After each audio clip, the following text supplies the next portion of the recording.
Olá, muito obrigado por permitir que eu entre em sua casa neste momento. Meu nome é Ney Herman e está começando mais uma edição do programa Opinião, aqui na TV Vila Velha, cada vez mais a TV que a nossa gente vê. O tema de hoje, o PT e o momento atual. Comigo no estúdio está o presidente municipal do Partido dos Trabalhadores, Edson Silva. Presidente, muito bem-vindo. Eu que agradeço a oportunidade de falar um pouquinho sobre esse assunto. Novamente, obrigado pela sua presença. Nós voltamos em instantes com o programa Opinião. Por favor, fique conosco.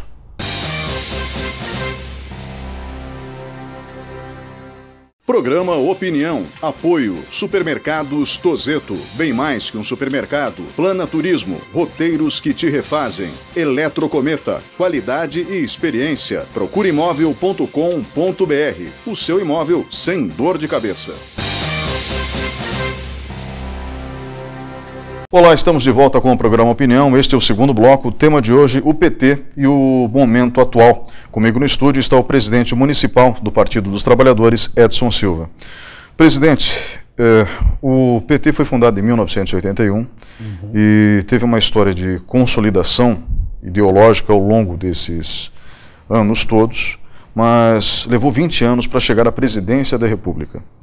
Dentro dessa consolidação ideológica, sempre algumas bandeiras foram defendidas, como, por exemplo, a bandeira da ética, do combate à corrupção e, literalmente, da preservação do ambiente democrático.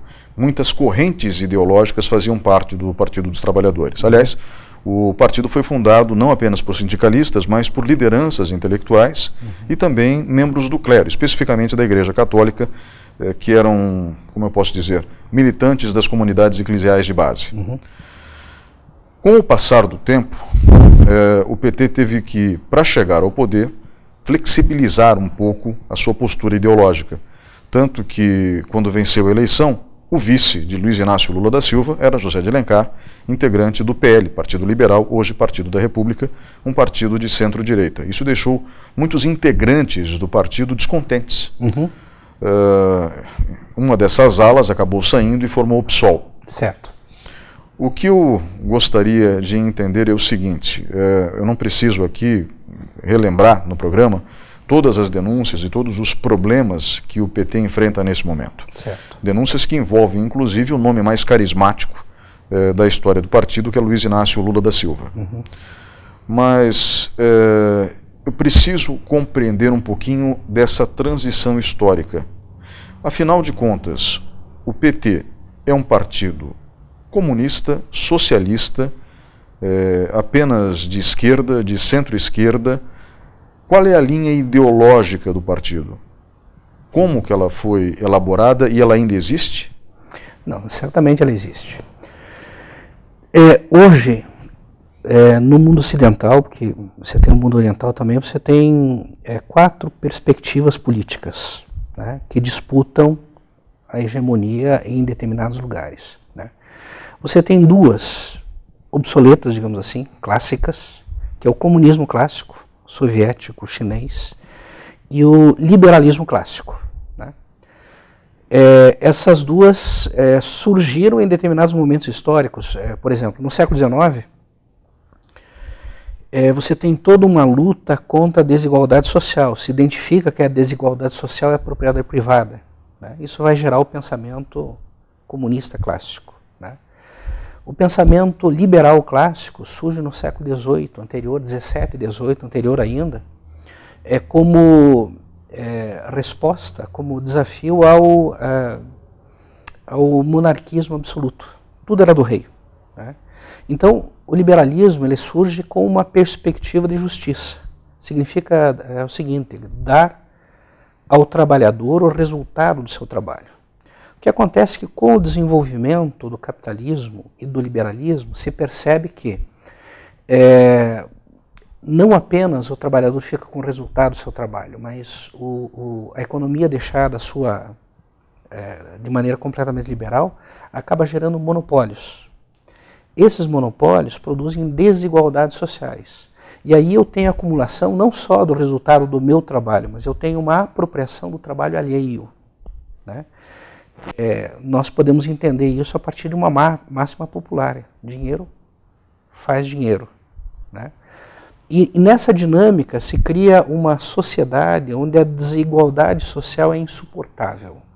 Se você pegar o momento da Revolução Industrial, a situação do trabalhador trabalhando 12, 14, 15 horas por dia, os 7 dias da semana, sem segurança de trabalho nenhum, e a partir do momento que ele perdia aquela pequena chance de trabalho, era colocado simplesmente na rua, sem nenhum tipo de proteção social. Essa desigualdade social chama a atenção dos pensadores da época e gera uma reação. Né? Então essas são as duas perspectivas clássicas. As duas apresentam problemas. Né? No liberalismo você tem uma concentração demasiada de riqueza e uma desumanização da pessoa, do trabalhador. Né? E para se contrapor a isso, o comunismo ele faz uma transição, digamos assim, excessivamente radical. Quer dizer, ao identificar a fonte do problema como a propriedade privada, você parte de um princípio, toda propriedade passa a ser do Estado. Ao fazer isso, você cria uma burocracia autoritária. Quer dizer, a desigualdade permanece. Né? Só que ela não é mais uma desigualdade entre empresário e trabalhador, entre capitalista e trabalhador. Passa a ser uma desigualdade entre aqueles que participam da burocracia estatal e aqueles que não participam da burocracia estatal. Né? Isso gera, nos tempos atuais, 2 modelos plausíveis. O modelo neoliberal, que diz, olha, é necessário que o Estado intervenha um pouco, né? Mas é necessário que o Estado, digamos assim, seja o Estado mínimo, quer dizer, ligar as questões de segurança, de saúde, um pouco de educação, um pouco de segurança mínima para manter a estabilidade social. Né? Mas é fundamental que todo excedente produzido no conjunto da sociedade esteja no setor privado, esteja sob controle das empresas. Né? Existe uma outra corrente atual que diz o seguinte, não, o papel fundamental do Estado é reduzir a desigualdade social.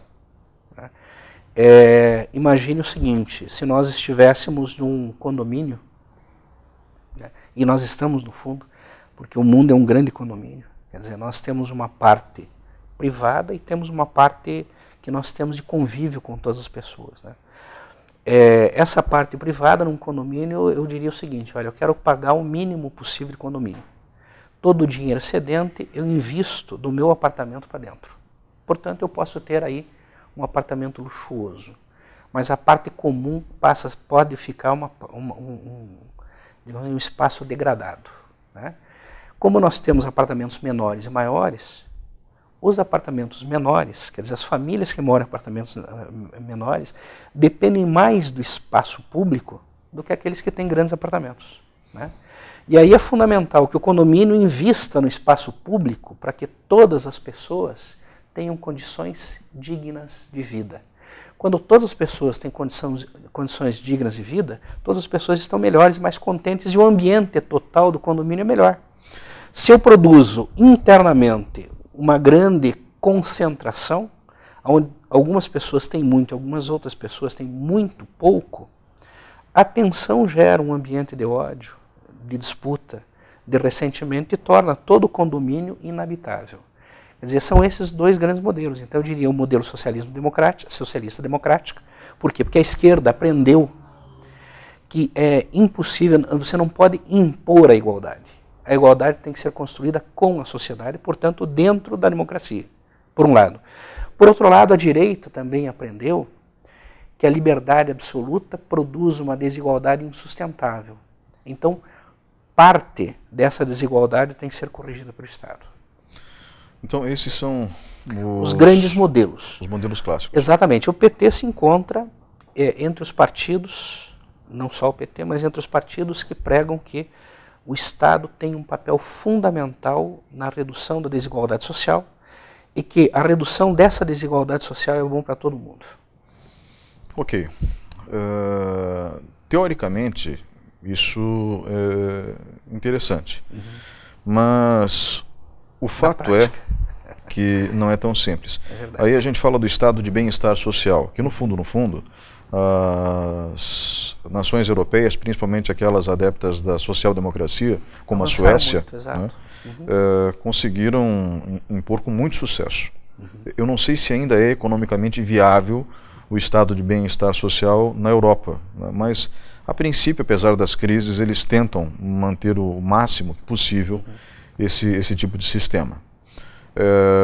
Não existem nações comunistas, existem versões muito suaves de socialismo, né, como foi a experiência de Felipe González na Espanha, por exemplo.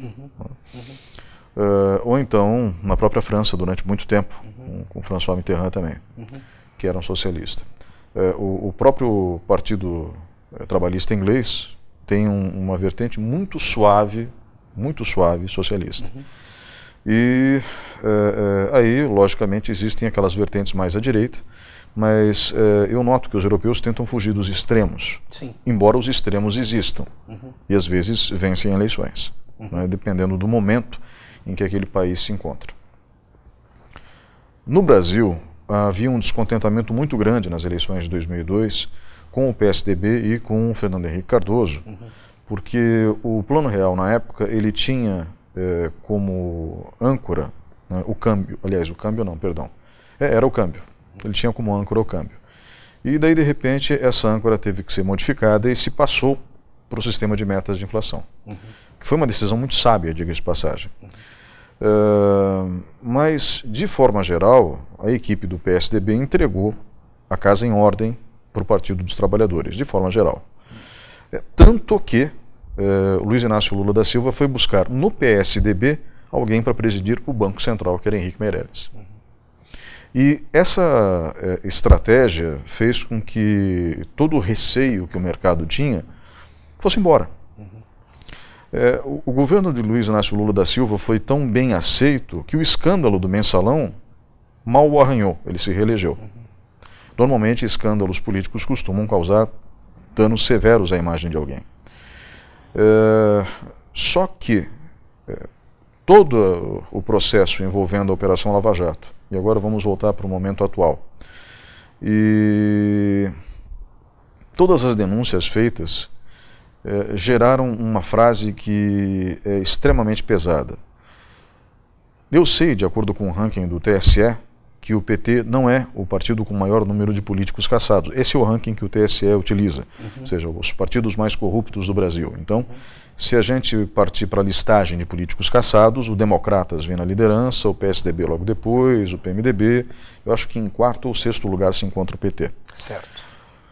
Mas, diante de tudo que é noticiado, né, e como o PT estava à frente do governo, não há como fugir dessa responsabilidade, o que acontece é um desgaste tremendo da imagem da sigla e dos componentes da sigla. Nós mesmos já fizemos, eu e o senhor, um programa aqui na TV Vila Velha, se eu não me engano, uns 2 ou 3 anos atrás, falando do PT e o futuro do partido. Se eu não me engano, foi no começo de 2014, eu acho. Fica a pergunta aqui. Os componentes do partido, os presidentes municipais, como o senhor, por exemplo. O senhor é um líder intelectual na comunidade, professor do departamento de História, com doutorado na área, ou seja, literalmente estudou muito dentro do seu campo de atuação, respeitadíssimo no meio acadêmico, e assume publicamente que faz parte do Partido dos Trabalhadores e faz parte dessa construção histórica. Vocês não se sentem traídos pela cúpula nacional do partido, que fechou tantas alianças,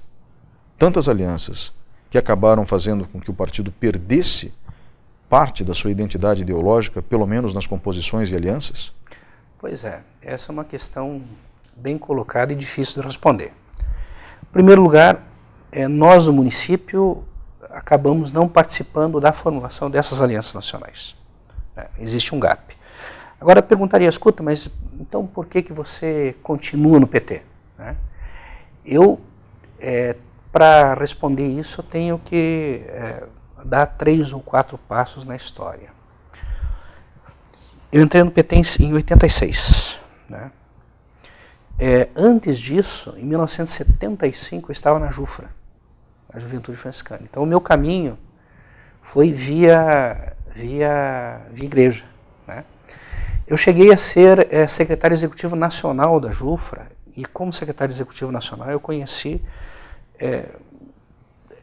todas as regiões brasileiras, quase todos os estados, e numa perspectiva que não é uma perspectiva de turista, de chegar lá e ver os monumentos, os restaurantes, as praias, etc.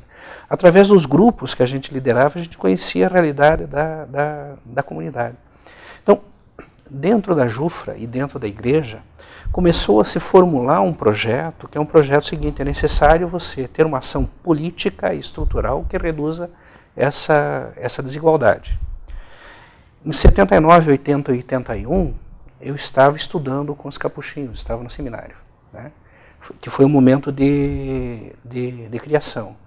86 foi o ano que eu fiz o concurso para a universidade, me filiei ao PT, e aí, dentro da universidade, eu fui fazendo também uma trajetória de me aprofundar e conhecer as estruturas sociais, né? Por que eu continuo no PT? Porque eu justamente conheço as estruturas sociais hoje.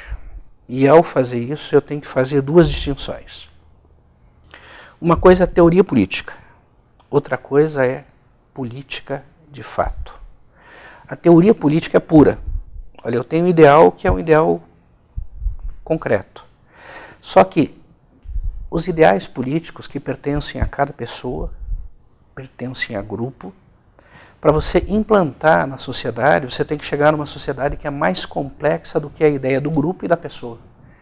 Portanto, você tem que ter dois procedimentos. Em primeiro lugar, você tem que ter a capacidade de comunicar os seus ideais, né? Porque as pessoas pensam diferente. Mesmo dentro da igreja, você não tinha uma mesma postura.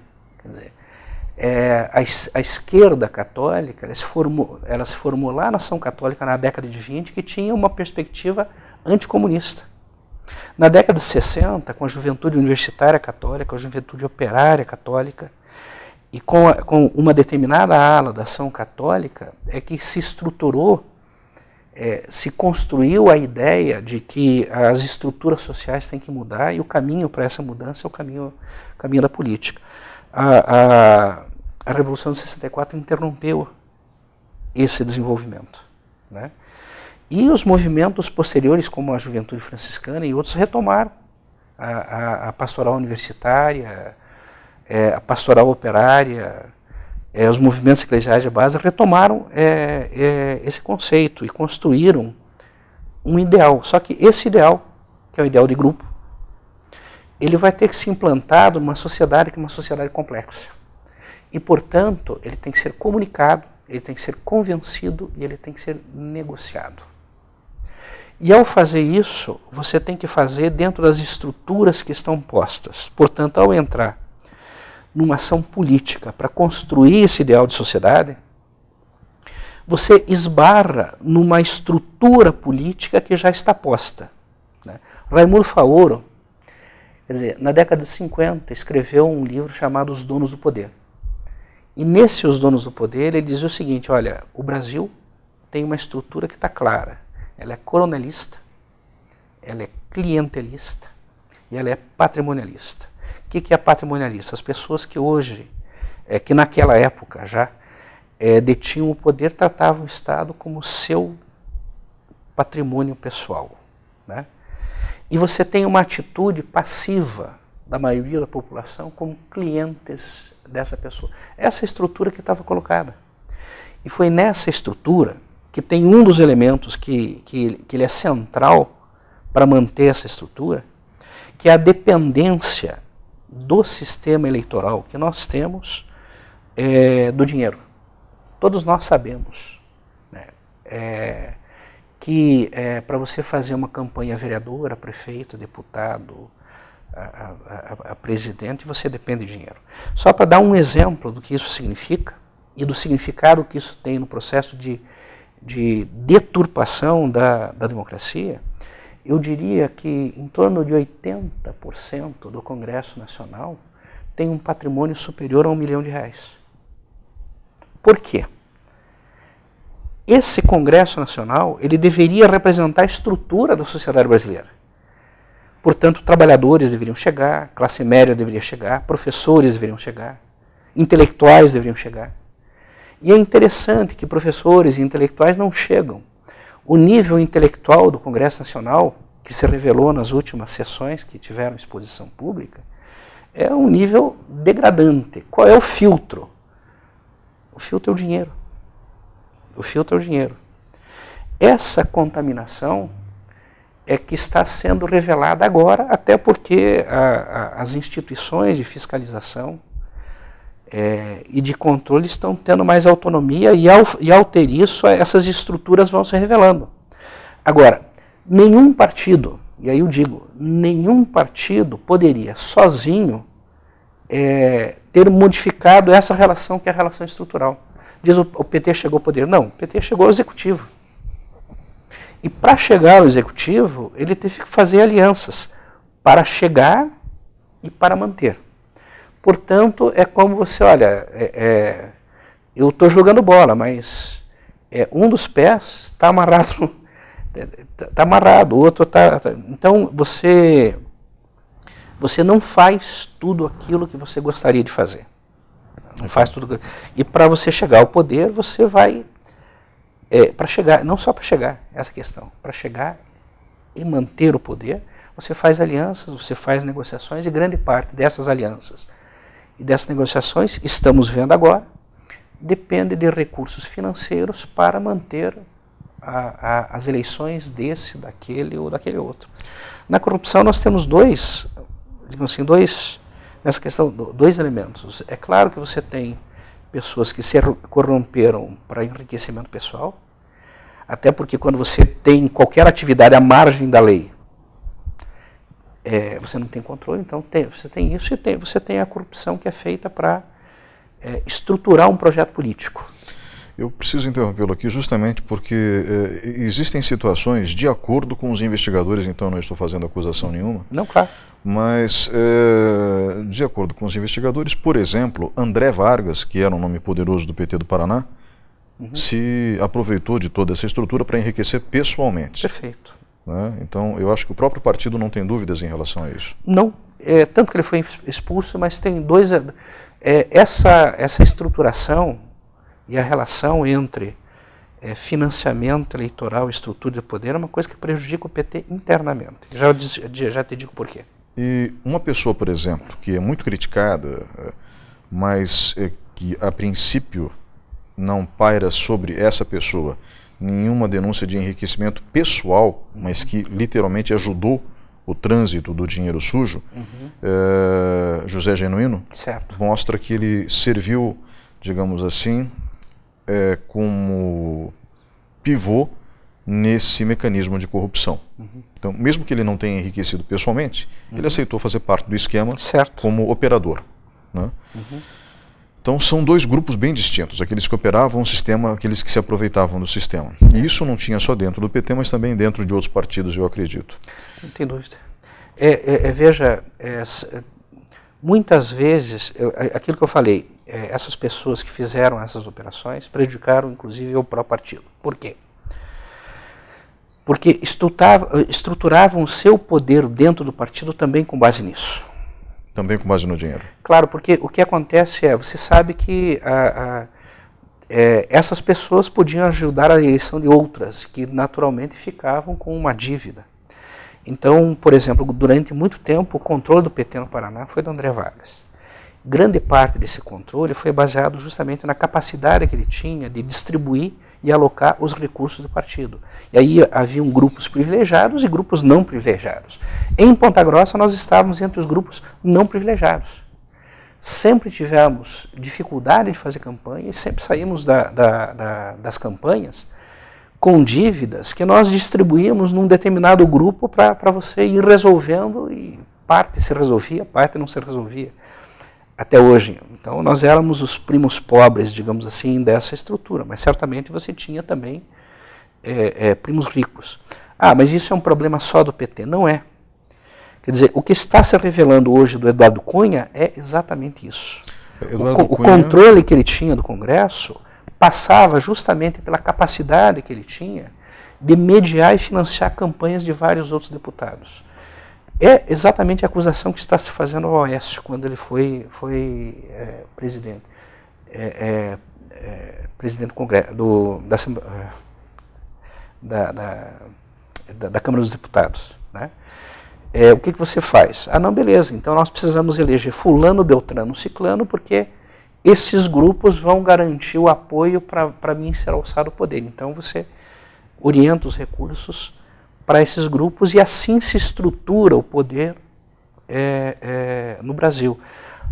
O fundamental que eu acho é, revelada essa estrutura, nós como sociedade temos que ter a coragem de ir à causa. Como um doente, você diz, olha, ele está com febre, o que eu faço? Eu posso tratar o sintoma ou posso fazer uma pesquisa, descobrir a causa e atuar na causa. Eu acho que isso a sociedade brasileira tem que ter maturidade para dar esse passo. Não se trata de você ter hoje um bode expiatório, como está sendo o PT hoje, acusado de todos os lados. Trata de você entender a estrutura e tomar atitudes concretas para superar essa estrutura. A democracia depende, para que seja uma boa democracia, e para que a população seja expressa nessa estrutura política, ela depende de um sistema político que não tenha relação com financiamento privado, onde os interesses privados não se coloquem acima da vontade concreta da população. Apenas, eu ia interromper o senhor ainda há pouco, uns minutos atrás, e mencionar, no caso de Eduardo Cunha, só de uma empresa ele recebeu 52 milhões de reais em propina, justamente para distribuir entre as pessoas que seriam eleitas na sequência. Aécio Neves aparentemente fez a mesma coisa na época que presidiu a Câmara dos Deputados, então na época como deputado. Pelo menos essa é a denúncia que vem sendo apurada, até onde eu saiba. Mas essa conversa nós vamos concluir depois do intervalo. Perfeito. Nós voltamos em instantes com o programa Opinião.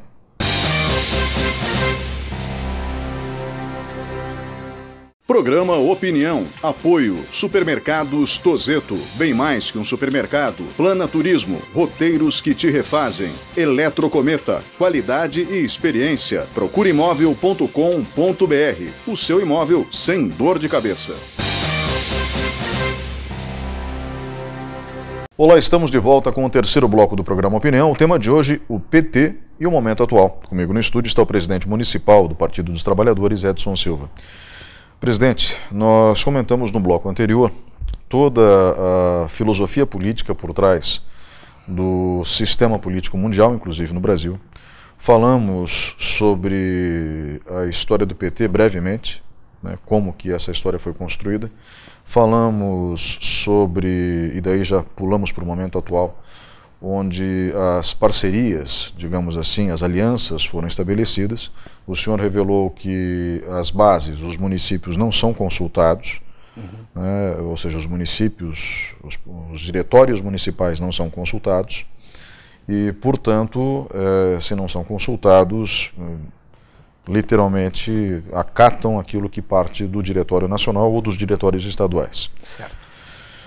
Mas é lógico que vocês têm sempre a opção de ficar ou não no partido com base naquilo que o partido faz. O senhor disse que permanece no partido porque acabou, em virtude de toda uma experiência dentro da Igreja Católica, conhecendo as estruturas da sociedade.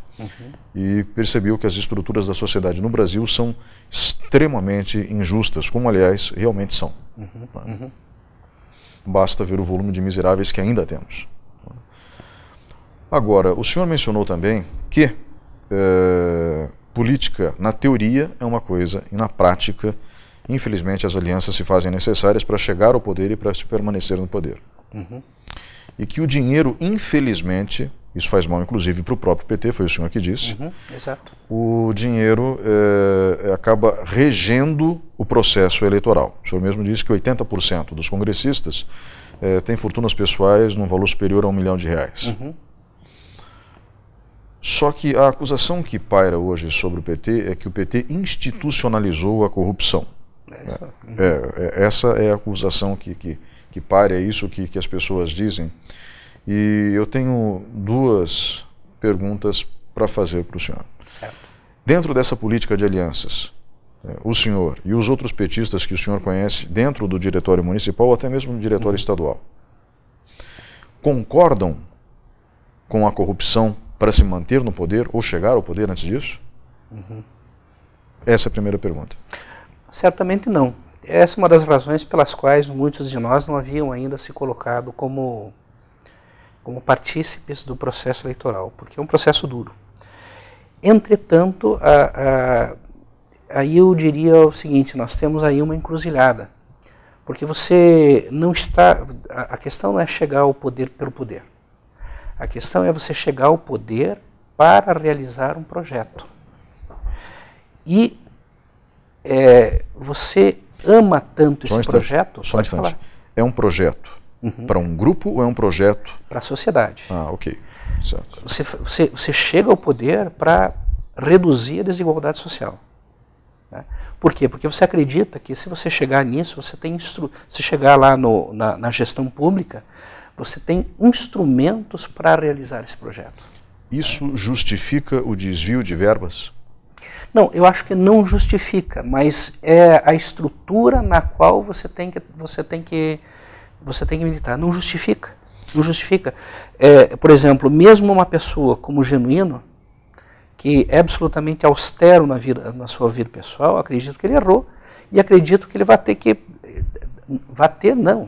pagou o preço do seu erro.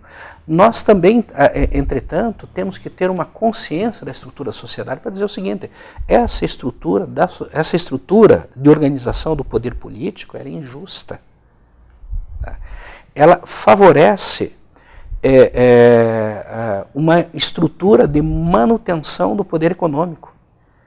É justamente através dessa estrutura de financiamento que as grandes fortunas continuam ainda mantendo e controlando a estrutura política do país.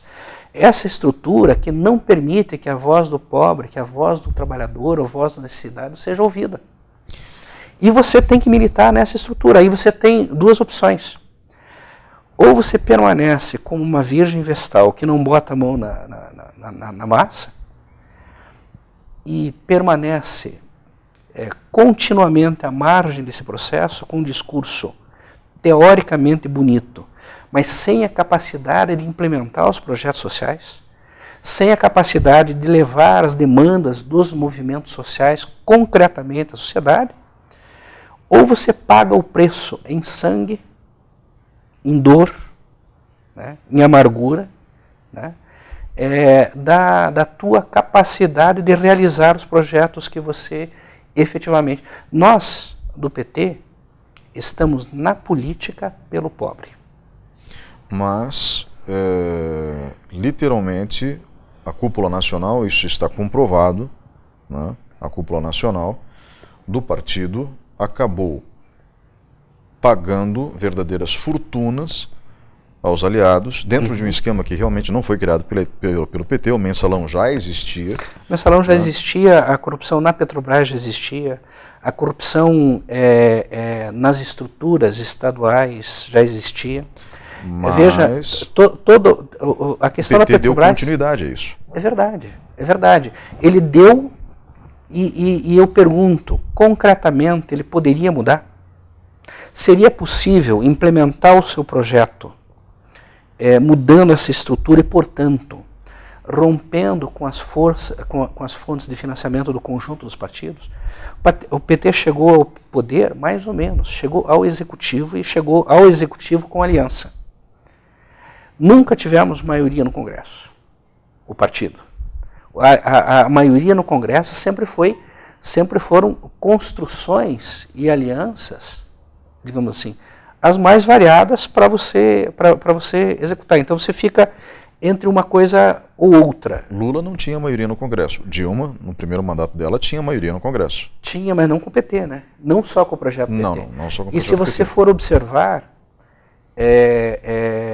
o PMDB é justamente a nossa maior oposição no Congresso aos nossos projetos. Por exemplo, o nosso modelo de reforma política, o financiamento exclusivamente público de campanha, que, ao meu ver, eliminaria grande parte desses males. Aonde estava a nossa grande oposição? Estava justamente no PMDB e no PSDB. Por quê? Porque são partidos estruturados em aparelhos, ministérios, estados, e dali eles têm também as suas fontes de financiamento. Por incrível que pareça, o partido que era nosso aliado, digamos assim, na luta por financiamento público de campanha era o DEM, né? Que é também um partido ideológico. Uma ideologia diferente da nossa, um modelo de Estado diferente do nosso, mas também um partido ideológico. Então, efetivamente, nós nunca tivemos poder suficiente para fazer essa transformação, que é uma transformação necessária. Conseguimos algumas transformações na sociedade, certamente, né? Imagine o que seria Ponta Grossa, para trazer para o nosso espaço local, com o adensamento das favelas, e se você não tivesse hoje 18 mil famílias atendidas pela Minha Casa Minha Vida. 18 mil famílias. 18 mil famílias. A pressão que isso exerceria sobre o espaço público, a quantidade de crianças na rua, a quantidade de gente passando fome, sem condições dignas de habitação. Mesmo que eu tenha críticas, ao programa Minha Casa Minha Vida, e tenho, né? Porque me parece que, como você tem o financiamento federal, mas a forma de alocação dos recursos foi municipal, conduzido pelo governo municipal, por empresários locais, etc. Então, eu posso criticar que os empreendimentos foram feitos muito longe, criando vazios urbanos que não são benéficos para a estrutura da cidade, que promovem valorização de terrenos intermediários. Uma série de críticas eu posso fazer e faço ao programa Minha Casa Minha Vida em Ponta Grossa. Entretanto, se ele não tivesse ocorrido, a situação urbana de Ponta Grossa seria absolutamente desumana, né? Só para citar um dos programas, né? O senhor não acha que, à medida que expõe a sua linha de raciocínio, acaba dizendo, de maneira bem pragmática, que é impossível fazer política no Brasil sem se corromper? Eu diria o seguinte, hoje, infelizmente, quando você assume fazer política com cargo, com muitas exceções, você está lutando e se expondo de uma maneira quase que desumana, né? Você cria dependências, você cria amarras muito difíceis.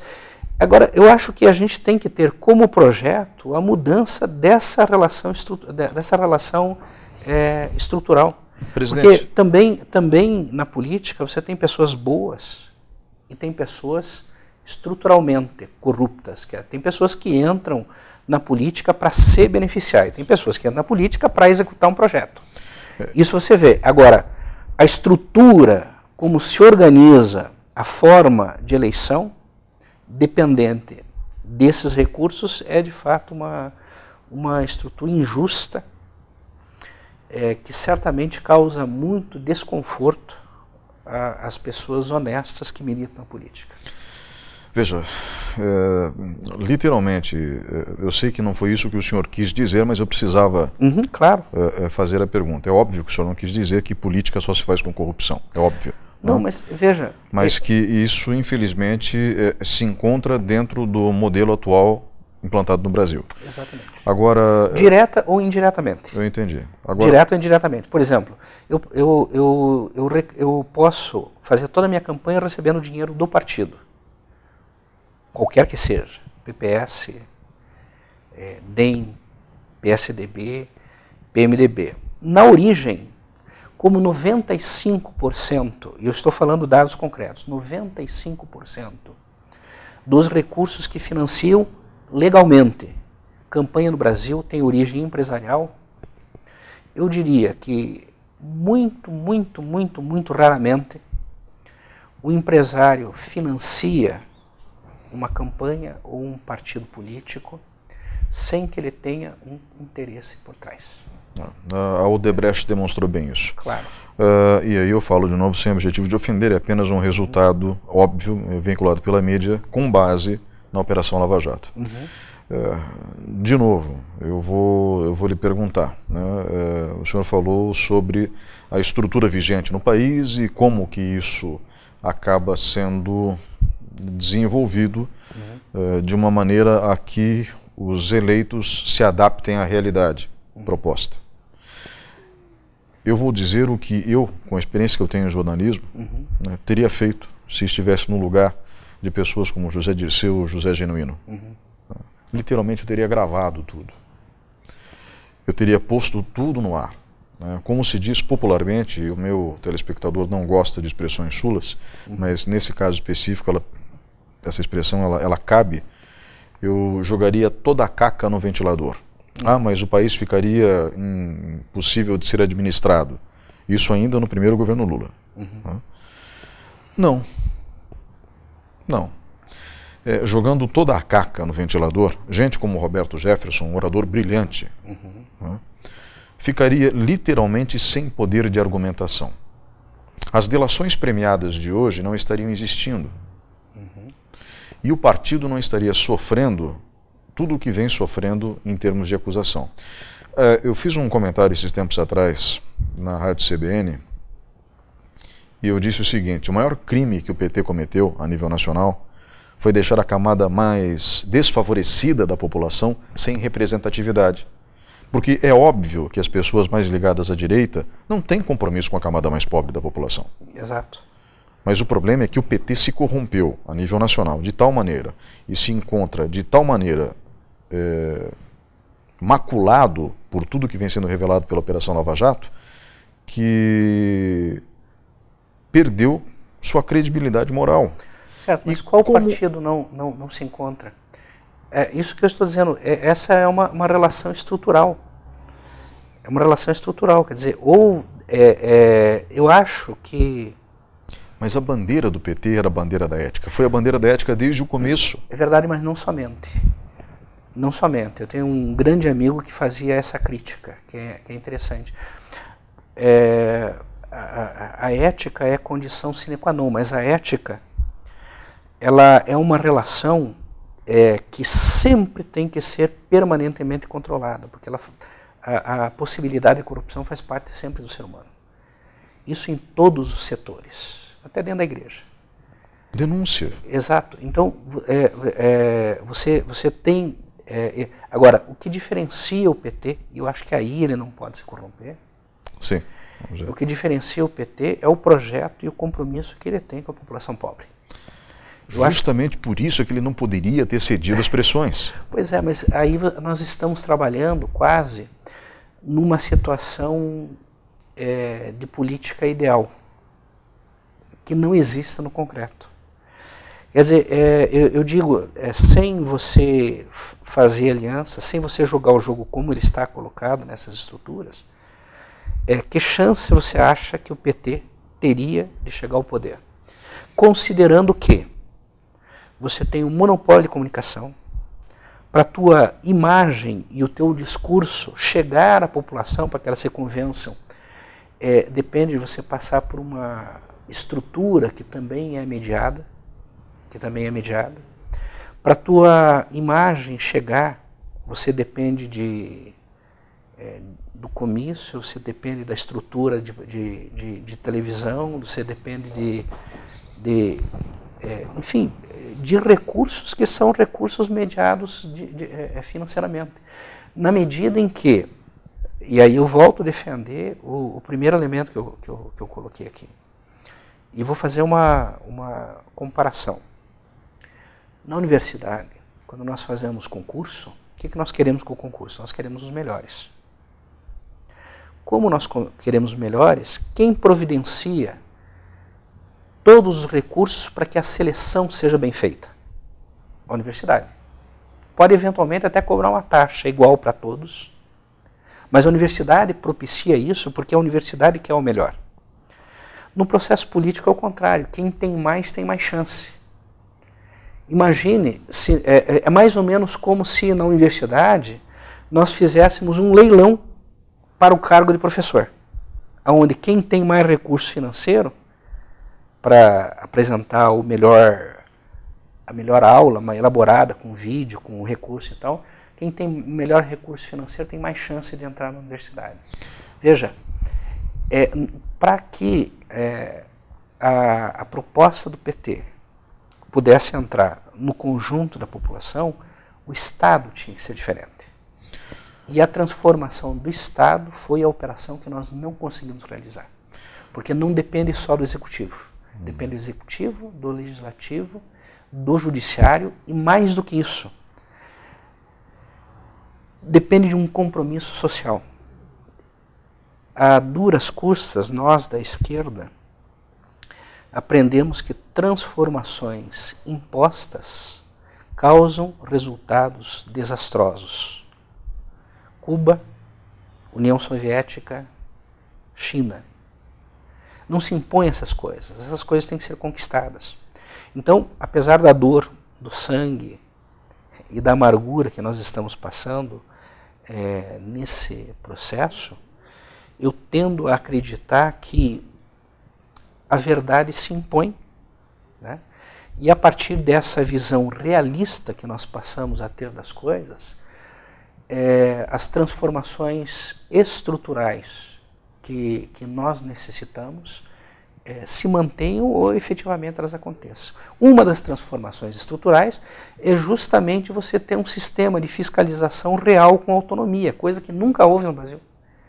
Quando no período militar, um delegado de polícia ou um juiz de primeira instância tinha capacidade de fazer valer as suas investigações, ou que espaço essa pessoa teria na mídia controlada na época. Então, isso já é um dos elementos necessários dessa transformação estrutural. Só que nós precisamos ainda avançar, criando um sistema eleitoral que não dependa do dinheiro. Muito bem.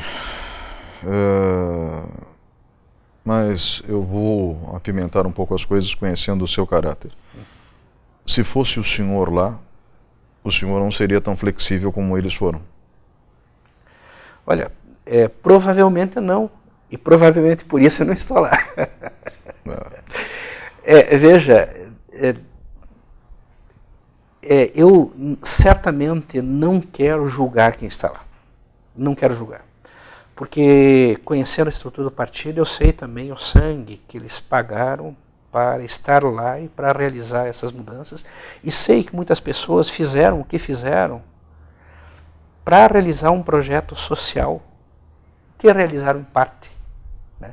Mas certamente não tiveram condições estruturais de superar algumas deficiências democráticas da sociedade brasileira. Nós precisamos avançar nisso. Professor, estamos chegando ao fim desse bloco, mas o que eu gostaria de dizer é o seguinte. Eu e muitos em Ponta Grossa o conhecemos. E sabemos que o senhor é uma pessoa honesta, bem como vários integrantes do partido, em Ponta Grossa, em Guarapuava, em Blumenau, em Belém do Pará, em Maceió, enfim, não importa onde. A questão toda é que o fim não justifica os meios.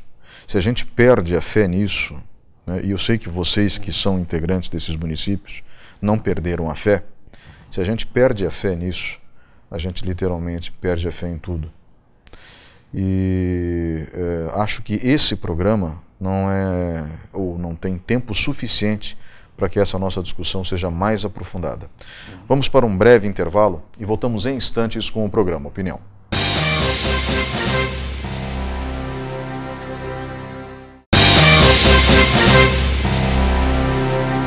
Olá, estamos de volta com o quarto e último bloco do programa Opinião. O tema de hoje, o PT e o momento atual. Comigo no estúdio, o presidente do PT em Ponta Grossa, Edson Silva. Presidente, nós não vamos conseguir abordar tudo aquilo que gostaríamos neste programa, né? Eu vou deixar para uma outra oportunidade uma análise mais aprofundada, por exemplo, da competência de Dilma Rousseff. É inegável que Luiz Inácio Lula da Silva escolheu mal a sucessora do ponto de vista técnico. Saturnino Braga, que fazia parte do PT, se eu não me engano, a classificava como uma tecnocrata. E tecnocratas não podem ocupar uma função como essa, me desculpe. né? Então, eu conheço relatos de ministros que saíam chorando da Casa Civil quando ela é ministra-chefe da Casa Civil no governo Lula. Você fazer um homem adulto chorar tem que ser, sinceramente, de uma grosseria ímpar. Ela fritou o próprio ministro do planejamento que ela nomeou no ano passado. Ela rompeu com todas as teses de campanha de 2014. Então, é uma situação que eu me comprometo em relação a isso. Nós vamos ter um novo programa aqui para discutir tudo isso, né, porque não dá tempo hoje. Mas o que eu quero lhe perguntar de maneira simples e direta, com base nas denúncias feitas pela Operação Lava Jato e tudo que foi descoberto. Corrupção. Na sua opinião, qual deve ser a punição para um corrupto? Olha, nós temos dois elementos aí. Em primeiro lugar, uma das conquistas que nós tivemos é a autonomia das instituições que investigaram. E, por mais que doa, as penalidades têm que ser aplicadas a todos de qualquer partido. Aqui eu preciso fazer uma interrupção. Com má intenção. Aqui eu preciso fazer uma interrupção apenas porque o senhor poderia estar fazendo isso em defesa própria, né? Mas eu quero falar aqui com o público de casa dizendo o seguinte: no governo de Fernando Henrique Cardoso, a Polícia Federal era amordaçada. Ela não tinha liberdade para agir. Isso é um fato concreto. Então, feita esta observação, vamos voltar à sua fala. Exatamente. O Procurador-Geral da República era uma pessoa absolutamente controlada também. Mas eu acho que essa foi uma conquista que tem que ser mantida, e, apesar de tudo, mesmo considerando que algumas pessoas que estão sendo acusadas hoje não fizeram isso em benefício pessoal, naturalmente eles têm que ser punidos, porque essa é uma coisa republicana. Se eu cometi algum ilícito, com boa intenção ou sem boa intenção, quer dizer, é necessário que se estabeleça a regra, mas que se estabeleça a regra para todos, em primeiro lugar. Segundo lugar, nós temos que ter ideia das estruturas que produzem esse ilícito. E aí, ir na causa e fazer a transformação necessária para que pessoas que efetivamente têm um bom projeto e boa vontade tenham espaço para realizar esse bom projeto, essas boas ideias, sem os constrangimentos que hoje existem. Porque, do contrário, não adianta você fazer um bode expiatório e não fechar a torneira que produz a corrupção. Então você tem que fazer as duas coisas, tem que punir individualmente as pessoas que foram por esse caminho, mas também você tem que entender as fontes da onde isso brota e chegar lá e fechar a torneira. Criar estruturas para que o bom possa, quer dizer, a boa vontade, o bom projeto possa efetivamente vingar na estrutura política. Nós temos isso. Isso significa transformar a estrutura política.